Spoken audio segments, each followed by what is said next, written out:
আমাকে 2019 সালের ফেব্রুয়ারি মাসের 3 তারিখে কলাবাগান থেকে আমার এক বন্ধুর বাসা থেকে, আমার বন্ধুর নাম আশিস বিশ্বাস, হুম। ওর বাসা থেকে আমাকে 5-6 জন লোক রাত 10:30 থেকে 11টার ভিতরে ওইখান থেকে আমাকে তুলে নিয়ে যায়। আমি ওইখানে গিয়েছিলাম। আমি সেনাবাহিনী থেকে স্বেচ্ছায় অবসর গ্রহণ করার পর আমার ফ্যামিলি সহ ঢাকা সাভার ক্যান্টনমেন্টের পাশে বসবাস করতাম। আমি 2 সন্তানের জনক। আমার একটা মেয়ে আছে 13 বছর বয়স এবং একটা ছেলে আছে 10 বছর বয়স। আমার মেয়েটা এখন বর্তমানে ক্লাস 8-এ পড়ে এবং আমার ছেলে ক্লাস 4-এ পড়ে। তারা সাভার ক্যান্টনমেন্টের পাশেই থাকে বর্তমানে। তো 2019 সালে যখন আমি সাভার ক্যান্টনমেন্টে আমার ফ্যামিলি নিয়ে বসবাস করতাম, সেই সময় আমি চাকরি ছেড়ে দিয়ে এসে আমি ঢাকায় একটা সুনামধন্য কোম্পানিতে জব করতেছিলাম প্রায় 1.5 বছর। সেখানে জব করার পর সেই জবটাকে আমি সুইচ করে অন্য কোথাও জব করার জন্য ট্রাই করতে থাকি। তো ইন দিস টাইম আমি যেদিন আমি সাভারে আমার বাসা থেকে বের হয়েছি, আমি যখন চাকরি থেকে ওই রিটায়ারমেন্টে চলে আসি এবং যেই প্রাইভেট কোম্পানিতে জব করি, ওইখানে জব করাকালীন সময় আমি একটা ব্যক্তিগত পাসপোর্ট তৈরি করেছিলাম। কারণ ওই জব মানে জব সংক্রান্ত ব্যাপারে আমাকে অনেক সময় দেশের বাইরে যাওয়ার স্কোপ ছিল বা দেশের বাইরে যেতে হতে পারে আমার বসের সঙ্গে, যার জন্য আমাকে একটা পাসপোর্ট করতে হয় আর কি। তো আমি 1.5 বছর এখানে জব করার পর আমার ওনার সাথে দেশের বাইরে যাওয়ার সৌভাগ্য হয়নি। আমি পরবর্তীতে জব সুইচ করি এবং অন্য কোথাও জব করার জন্য ট্রাই করতেছিলাম।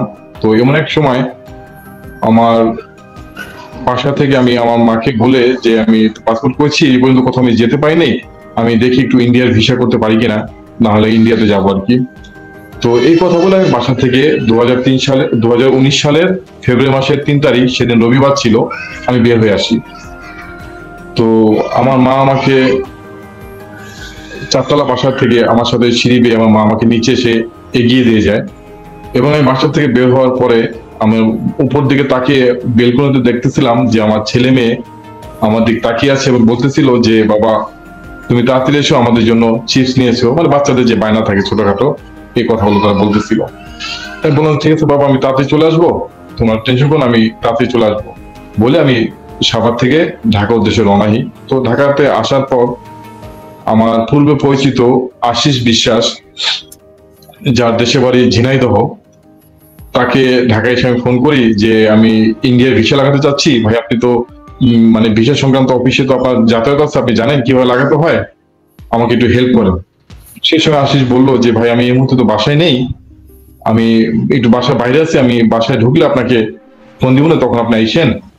আপনি এই সময়টা বাণিজ্য মেলা হচ্ছে, আপনি একটু বাণিজ্য মেলায় গিয়ে সময় কাটাতে পারেন। তো আমি বাণিজ্য মেলায় গিয়ে বেশ 2-4 ঘন্টা 3 ঘন্টা আমি ঘুরে সময় কাটিয়ে প্রায় 8:30টার দিকে আশিসের কলাবাগানের বাসায় যাই। মূলত সেটা একটা 6তলায় আশিস থাকতো, ওইটা একটা ব্যাচেলার মেস ছিল, যেখানে ছাত্ররা পড়াশোনা করতো। ব্যাচেলার মেসে আশিস সেখানে ব্যাচেলার হিসেবে থাকতো।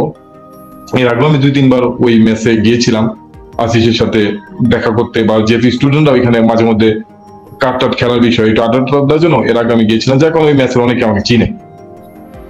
তো সেদিনও সেম ওইখানে রাত 8:30টার দিকে ওর বাসায় যাই। যাওয়ার পর আমি ওর বাসায় ঢোকার পরে আশিস যে রুমটাতে থাকে ওই রুমে একটা সিঙ্গেল চৌকি ছিল, আর ফ্লোরে বেড পেতে একটা ছেলে পড়াশোনা করতেছিল এবং আশিস পাশের একটা রুমে কোনো এক ছেলের সাথে কথা বলতেছিল কোনো বিষয় নিয়ে আর কি। তো আমি ওর রুমে যাই, ফ্রেশ হয়ে ওর খাটে শুয়ে আমি, এমন সময় আমার বাসা থেকে আমার ওয়াইফ ফোন দিয়েছিল যে, আপনি এখন আসেন না, ছেলে কান্নাকাটি করতেছে, এই নেন ছেলেকে বুঝান, ছেলের সাথে কথা বলেন। দেন আমি আমার ছেলের সাথে কথা বলি। আমার ছেলেটা আবার মানে এতটাই বাবার প্রতি তাড়িয়ে ছিল যে আসলে আমি যেখানে যত রাত্রি হতো আমি বাসায় চলে যেতাম, বাসায় না যাওয়া পর্যন্ত আসলে ঘুমায় না। তো ওই দিনকেও সে কান্না করতেছিল, বলতেছিল, বাবা তুমি বাসায় আসতেছো না কেন, আর কত দেরি লাগবে?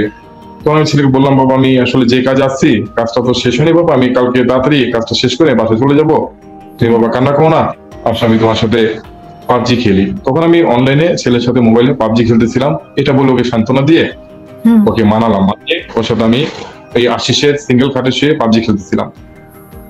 তো পাবজি খেলার প্রায় 10-15 মিনিট পরে আশিস আরেকটা রুম থেকে দৌড়ে আমাদের এই রুমে আসার পর বলে যে, ভাই আমাকে কিছু ছেলে পেলে ধরার জন্য বা খোঁজ করার জন্য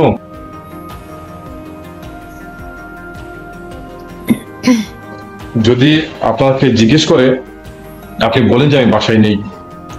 তো আমি বললাম, তো এটা বলে সে বারান্দায় চলে গেল। বারান্দায় গিয়ে বারান্দা থেকে জানলা দিয়ে সে রুমের ভিতরে কি হয় এগুলো দেখতেছিল। তো তখন 5-6 জন লোক রুমের ভিতর প্রবেশ করে। তো আমি আসলে ড্যাম কেয়ার, তারা যে ধরনের লোকই হোক বা যারাই হোক, তাদের তো আসলে আমার কোনো ইয়া না, আমি আমার মতো পাবজি খেলতেছিলাম। তারা কি ড্রেস পরা ছিল, কিরকম ছিল, মানে তাদের সে কিরকম ছিল? হ্যাঁ, তারা সম্পূর্ণ সিভিল ড্রেস, কেউ টি শার্ট পরা, কেউ শার্ট পরা, এবং এক একজন এক এক সাইজের, কেউ 5 ফুট 4 ইঞ্চি, 5 ইঞ্চি বা 8 ইঞ্চি, 9 ইঞ্চি, এরকম এক একজন এক এক সাইজের। পাঁচজন রুমে ঢুকেছিল আর কি। 5 জন রুমে ঢোকার পর তারা, আমি জাস্ট এক নজর তাদেরকে দেখলাম। আমি জাস্ট যদি আমার কিছু জিজ্ঞেস করে হয়তো সেই সময় তাদেরকে রেসপন্স করবো, আদারওয়াইজ আসলে আমি তো তাদের সাথে কথা বলা কিছু নেই। তো তারা রুমে ঢুকে আমার থেকে আমার মোবাইলটা কেড়ে নিয়ে যায়। তখন আমি উঠে বসে তাদেরকে একটু ধমক দিই, কি ব্যাপার, আপনাদের সাহস কত, আপনি আমার মোবাইল কেন ধরছেন, বা আমি কি করেছি। এই কথা বলার সঙ্গে সঙ্গে তাদের মাঝখান থেকে একজন খাটো করে কালো করে একটা লোক, উচ্চতা 5 ফুট 6-7 ইঞ্চি হবে, সে একটা 9mm পিস্তল আমার মাথায় ঠিক এখানে ঠেকায়। একটা 9mm পিস্তল ঠেকায় আমাকে বলে, কোনো কথা বলবি না, চল আমাদের সাথে। তখন আসলে আমি হারিয়ে যাই।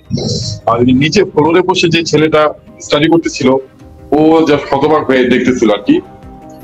পরে টোটাল ওদের আমাকে রুমে ঢুকে এবং রুম থেকে বের করতে ওরা 2-3 মিনিটের ভিতরে যা করেছে, আমাকে রুম থেকে বাইরে বের করে নিয়েই, উনি কি দেখছিলেন বারান্দা থেকে? না, উনি হ্যাঁ, ও বারান্দা থেকে দেখতেছিল। তো ও বারান্দা থেকে যে জানলা আছে, সেই জানলাগুলো হলো পুরাতন ক্যালেন্ডারের পেপার দিয়ে, জানলার গ্লাস টাস ভাঙা, ওগুলো দিয়ে জাস্ট ঢেকে দেওয়া, পুরাতন ক্যালেন্ডার নিউজ পেপার দিয়ে ঢেকে দেওয়া। উনি আর কিছু জিজ্ঞেস করেননি? না, উনি তো ওই বারান্দাকে লুকে লুকে দাঁড়া থেকে দেখতেছে। তো ভিতরে আসছে যে ও তার এই ভয়ে ভিতরে আসেনি। তো তারা আমাকে রুম থেকে বের করে টেনে এসেছিল, রুম থেকে বের করে নিয়ে গেল। রুম থেকে বের করার পর তারা আমার হাত পিছনের দিকে দিয়ে হাতে হাত করা পরালো এবং মাথায় জমটুপির মতো কিছু একটা দিয়ে পুরো মাথাটা একদম এই পর্যন্ত কাভার করে ফেললো। জমটুপির মতো কিছু একটা দিয়ে কাভার করে ফেলে দেন এটার উপর দিয়ে কাপড় দিয়ে বাঁধলো। বাঁধার পর আবার আরেকটা টুপির মতো পরালো। পরে এভাবে 2 পদ বেঁধে আমাকে টেনে হিসে 6 তলা থেকে আমাকে নিচে নামালো। নিচে নামানোর পর তাদের একটা মাইক্রোবাস ছিল সম্ভবত, সেটা তো আমাকে ধাক্কা দিয়ে তুলে তারা আমাকে এলো পাথারি কিল ঘুষা মারা শুরু করলো। এবং তারা আমাকে মানে যতগুলা কিল ঘুষা মারতে ছিল সবই আমার জাস্ট ফেসের ভিতরে, ফেসে ডানে বামে এখানে, তারপরে চোখের ভিতরে, মানে আঙুল দিয়ে চাপ দিয়ে ধরে চোখ ভিতরে আঙুল ঢোকা দিচ্ছিল, এরকম করতেছিল তারা। চোখের ভিতরে? জি জি জি, হ্যাঁ, চোখের ভিতরে এভাবে মানে আঙুল ঢুকা দিচ্ছিল। আর এলোপাতাড়ি চতুর্দিক থেকে জাস্ট মুখের ভিতরে মারতেছিল আর বলতেছিল যে তোর অনেক সাহস, তোর কাছে ক্রস ফায়ার দেওয়া হবে। হ্যাঁ, তোর কাছে কিসের জন্য, বা ওরা কি বলছে না যে কিসের জন্য আপনাকে ওই যে মারতে বলতেছে যে তোর কাছে ক্রস ফায়ার দেওয়া হবে, তুই সরকারের বিরুদ্ধে লেখালেখি করিস, তুই তোর কমান্ডো ট্রেনিং তোকে মেরে ভুলিয়ে দিব, তুই নিজেকে অনেক চ্যাম্পিয়ন মনে করিস, নিজেকে অনেক কিছু মনে করিস, তোর কাছে ক্রস ফায়ার দিব। তখন আমি আসলে কান্না করতেছিলাম, বলতেছিলাম ভাই আমার 2টা ছেলে মেয়ে আছে, আমাকে মাইরেন না, আমাকে ক্রস ফায়ার দেন, আমি তো আসলে কোনো অন্যায় করিনি ভাই, আমি তো এমন কোনো অন্যায় করে নেই যাতে করে মানে দেশদ্রোহিতা বা কারো টাকা পয়সা মেরে নিয়েছি বা কারো ইজ্জত নষ্ট করছি বা কাউকে মেরে ফেলছি, আমি তো ভাই এই ধরনের কোনো কিছু করি নাই ভাই, আমাকে কেন ক্রস ফায়ার দেবেন। আমি কান্না করতেছিলাম আর এইভাবে বলতেছিলাম আমাকে মাইরেন না ভাই, আমার 2টা ছেলে মেয়ে আছে, ওদের জন্য অন্তত আমাকে ছেড়ে দেন ভাই, আমাকে মাইরেন না। কি রকম স্ট্যাটাস দিতেন, মানে আপনি কি স্ট্যাটাস দিতেন আসলেই? হ্যাঁ, আমি আসলে আমি একটু প্রতিবাদী ছিলাম। আমি অন্যায় সহ্য করতে পারতাম না। অন্যায় যেখানে অন্যায় হতো, আমি আমার আর্মি থেকে চাকরি থেকে স্বেচ্ছায় ছেড়ে আসার পিছনে এটা একটা কারণ, আসলে আমি অন্যায় মেনে নিতে পারতাম না। ধরন কিরকম ছিল সেটা? স্ট্যাটাসের ধরন এরকম ছিল যে আমাদের এত কষ্টের বিনিময়ে, এত লাখো মানুষের রক্তের বিনিময়ে আমাদের এই স্বাধীন দেশ, যেখানে মানে কিছু ক্ষমতাবান লোক তাদের ইচ্ছা মতো আমাদের দেশটাকে পরিচালনা করতেছে, দেশে মানুষের মানে বিভিন্নভাবে দেশের মানুষকে মানে ক্ষতির দিকে ফেলতেছে। এই টাইপের নরমাল কিছু না, বা কাউকে ইঙ্গিত নির্দিষ্ট করে কারো নাম উল্লেখ তো করেন। না না, আমি কারো নাম উল্লেখ করি না। হুম। তো এখান মানে থেকে জেনারেলি আমরা যেভাবে প্রতিবাদী ভাষা ব্যবহার করি সেরকম। তারপরে আপনাকে জি মারতে জি মারতে এগুলো বলছিল যে তোর সাহস কত বড় তুই এগুলো লিখিস। জি জি। তারপর তো এভাবে তারা আমাকে ক্রমাগত মেরেই চলছে। আর আমি তো এভাবেই, আমি আসলে খুব ভয় পেয়ে গিয়েছিলাম। তখন আমাকে বারবার বলতেছিল তোকে আজকে পুরস্কার দেওয়া হবে, আল্লাহর নাম নে, হ্যাঁ মাপ টাপ চেয়ে আল্লাহর কাছে তওবা কর। এভাবে বলতে বলতে তারা আমাকে প্রায় 40-50 মিনিটের মতো গাড়ি চলার পর গাড়িটা এক জায়গাতে নিয়ে থামে। থামার পর তারা আমাকে দুজনে দুপাশ থেকে ধরে আমাকে গাড়ি থেকে নামায়। নামানোর পর আমাকে মোটামুটি 4-5 স্টেপ সিঁড়ি পার হয়ে, ওরা যখন সিঁড়ি পার হবো ওরা আবার বলে যে সিঁড়ি আছে সাবধানে পা ফেলেন। তো আমি ওইভাবেই আমাকে 4-5 স্টেপ সিঁড়ি পার হয়ে অনেক দূর হাঁটা নিয়ে গিয়ে আমাকে একটা রুমে নিয়ে বসায়। মানে একটা রুমে নিয়ে দাঁড় করে, দাঁড় করানোর পর পিছন থেকে একটা চেয়ার ঠেলে দেয়, চেয়ার ঠেলে দিয়ে বলে যে বসেন। তো আমি বসি, বসার পর আমাকে এর আগে যেভাবে চোখ বেঁধে এনেছে, তখন আবার ওর উপরে আবার আমাকে আবার একটা জংটুপির মতো পড়ায়া আবার শক্ত করে চোখ বাঁধলো।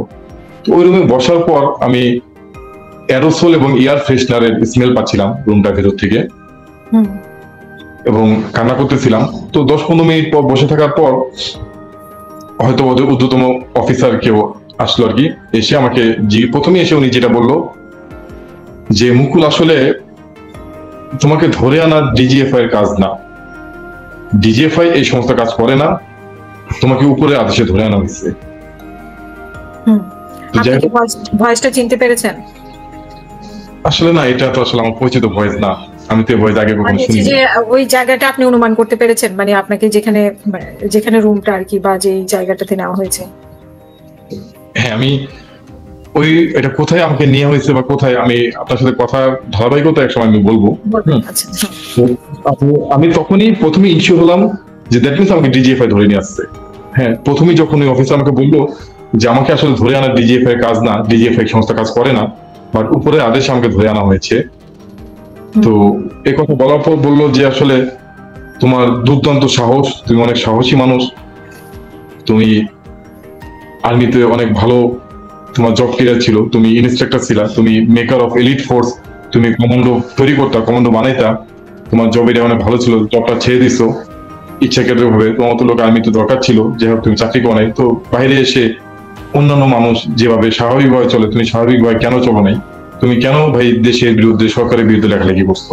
হ্যাঁ, এই সাহস তোমাকে কে দিছে? তোমার কোন সংগঠনের সাথে তোমার জড়িত আছো তুমি, বা কোন সংগঠন তোমাকে এইভাবে ইন্ধন দিচ্ছে? দেশের এই সময় পে স্কেল বাড়ছে, আর্মিতে সুযোগ সুবিধা বেড়েছে, তো তুমি এই সময় চাকরি করছো, বলো তুমি কোন সংগঠনের সাথে আছো, বা কোন সংস্থা তোমাকে সাপোর্ট দিচ্ছে যাদের ইন্ধনে তুমি এই কথা, মানে এই সাহস পাচ্ছ?